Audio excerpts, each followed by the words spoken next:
ভোলার চরনোয়াবাদে অবস্থিত সরকারি বালিকা শিশু পরিবারটি স্থাপিত ১৯৭২ সালে।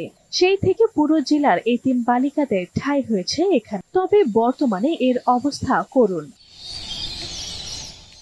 ৪.৫ একর জমির ওপর অবস্থিত ৫ তলা ভবনটিতে ১০০ জন নিবাসীর থাকার উপযোগিতা হলেও বর্তমানে সেখানে রয়েছে ৬১ জন। তাদের দেখাশোনার জন্য রয়েছে মাত্র ২ জন। পদ শূন্য রয়েছে ১৭টি। কিছুদিন আগে কর্মরত বাবুর্চির পদোন্নতি হওয়ায় শূন্য রয়েছে সেটিও। এতে বিপাকে পড়েছেন এখানে বসবাসকারীরা। প্রতিষ্ঠানে আমি এত বছর আছি, আমার একদম নিজের বাড়ি ঘরের মতো মনে হয়। কখনো মনে হয় না যে এটা অন্য কোথাও আছি বা কিছু। আমার সবকিছু মনে হয় যে আমার একদম নিজের। এরকম করে এই এত বছর এই জায়গায় আছি। আর আমাদের ম্যাম আফা সবাই অনেক ভালো, কিন্তু আমাদের এই জায়গায় স্টাফ অনেক কম। তারা ২ জন আছে, সবকিছু ঠিক মতোই আছে। তারপরেও যদি আরো স্টাফ থাকতো তাহলে সেবা দিতে আর কি ভালো হতো। ৭ জন বাস করি, আর ২ জন স্টাফ আছে, আফা আছে, ম্যাম আছে। আর খালাম্মা হলে আর কি ভালো হয়। তাহলে সরকার যদি খালাম্মার ব্যবস্থা করতো এবং টিচার সহকারী শিক্ষক যদি হতো তাহলে আরো ভালো হতো, পড়ালেখার দিকটা আর কি উন্নত হতো।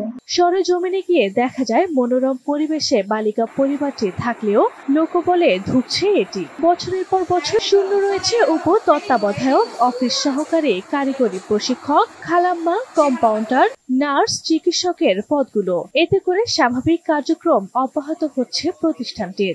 এই যে কম জনবল, এই দিয়ে আমরা সর্বোচ্চ চেষ্টা করি ওদেরকে সেবা দেওয়ার। তবে আমার যে 18টি পোস্টের ক্ষেত্রে বিশেষ করে খালাম্মা এবং সহকারী শিক্ষক, এই 2টি পোস্টে যদি অতি দ্রুত নিয়োগ দেওয়া হয় তবে আমার প্রতিষ্ঠানের ক্ষেত্রে আমরা সেবা দিতে আর কোনো বেগ পেতে হবে না। আমরা আমাদের সর্বোচ্চ সেবা শিশুদের দিতে পারবো। মহিলা মাত্র 1 জন। এখানে সহকারী তত্ত্বাবধায়ক পুরুষ, সেও ভিতরে ওরকম ইন করতে পারে না, যার ফলে আমার একার পক্ষে একটু কষ্টদায়ক হয়ে যায়। যদি আরো কিছু স্টাফ হয়, যেমন খালাম্মা, 25টা বাচ্চার এক ফ্লোরে 25টা বাচ্চার অন্তরালে একজন বাচ্চার দেখাশোনার জন্য, দেখভাল করার জন্য একজন খালাম্মা অবস্থান করে, এটা হলে আরো আমরা এইভাবে সেবা দিতে উপকৃত করতে পারবো ওদেরকে। অন্যদিকে জনবল না থাকায় সমাজসেবার অন্য অফিস থেকে সংযুক্তি আছেন একজন অফিস সহকারী। তিনি জানান, লোকবল সংকটের কারণে ছুটির দিনেও কাজ করতে হয় তাকে। 18 জন মানে লোকের স্থলে আমরা আছি মাত্র, সংযুক্ত আছি 2 জন, আর মানে পোস্ট আছে 2 জন, 4 জন। এই নিয়েই আমাদের কাজ করতে হয় এবং এই নিয়ে কাজ করতে গেলে সেবা দিতে এতগুলি মানে 60 জন মেয়ের সেবা দিতে গেলে আমাদের বেগ পেতে হয়। জেলা সমাজসেবা কর্মকর্তা জানান, সীমিত জনবল দিয়ে চলছে বালিকা পরিবারটি। আমাদের সরকারি শিশু পরিবার বালিকায় 61 জন নিবাসী আছে, কিন্তু ওখানে উপতত্ত্বাবধায়ক পদটি শূন্য। সহকারী তত্ত্বাবধায়ক একজন আছেন পুরুষ, একজন কারিগরি প্রশিক্ষক আছেন শুধু মহিলা।